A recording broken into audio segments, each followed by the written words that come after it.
Okay, welcome everyone to a deep dive. Hello. Today, we've got something a bit different.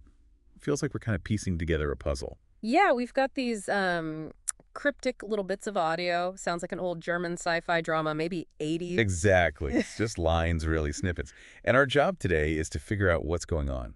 Right. Unpack the situation they hint at, pull out the interesting ideas. It feels like dropping, straight into the middle of something intense. Totally. Yeah. And it kicks off with this mention of a private program. A private program. Yeah, and a herzlich willkommen. A welcome. It sounds kind of formal, maybe a little secret. Could be. But then things get weird fast. There's talk about a surprise, an Überraschung. Initially framed as Musik in ihren Ohren ist, music to their ears. Sounds nice. But then this really odd bit.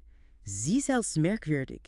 You yourself are strange. Wait, you yourself are strange. And right after that, they ask about headphones versus the loudspeaker. Okay, that's bizarre. The pairing, I mean. Yeah. You're strange, and then headphones or speaker.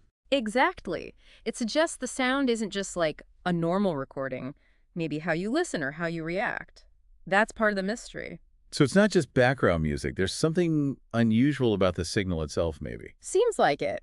And the core issue, the thing driving the tension, is definitely a signal. Right, they say, Zeichen kommen konstant auf derselben Frequenz. Constant signal, same frequency. And it's clearly getting to someone. There's a line, Ich werd verrückt. I'm going crazy. Yeah. That tells you this isn't just, noise. It's persistent, structured. And alarming, apparently. Yeah, either the signal itself is disturbing or what it means is freaking them out. So naturally, they try to figure out where it's coming from. The technical talk starts.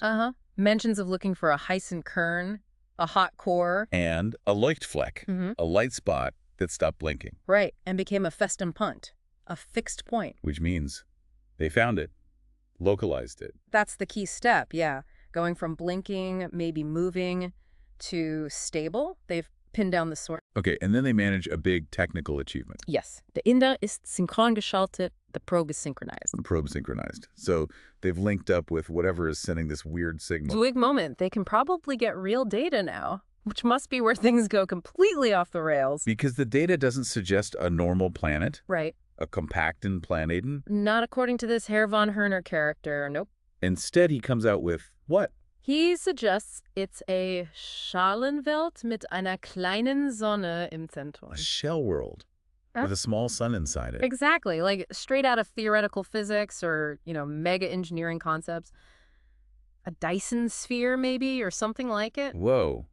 Okay, so the probe data was so strange it didn't fit any standard model. Apparently not. Yeah. So von Herner just leaps to this, frankly, incredible idea. The data makes no sense. Let's think the unthinkable moment. And you can tell how crazy it sounds even to the other characters in the scene. Oh, yeah. The immediate reaction is just perfect. Von Herr, ist das Ihr Ernst? Von Herner, are you serious? Exactly. Total disbelief right there in the dialogue. It shows how radical the idea is. So thinking about this for you listening, why is this interesting? Well, it's a fantastic little snapshot, isn't it? It really is. It shows how sometimes when you get truly baffling data, it forces you way outside the box. You go from, tracking a signal to proposing cosmic structures that sound like pure fiction. Pushes the boundaries right into, well, almost fantasy territory. It makes you think about that moment when standard science just doesn't cut it anymore. How do you react when the evidence points to something that seems impossible? It's quite the arc in just these few lines, this weird signal. The technical struggle to lock onto it. And then, bam, shell world. So it leaves us and you with a pretty big thought to chew on. Right. Could any kind of shell world concept, maybe vastly different scales, different physics, ever be, actually plausible, even remotely? Or is this kind of thing destined to stay purely in sci-fi, a way to explore extreme ideas? When the data gets this strange, where's the line between a potential groundbreaking theory and just making things up? Something to ponder, definitely. Where does speculation end and fantasy begin when the universe throws you a curveball like that?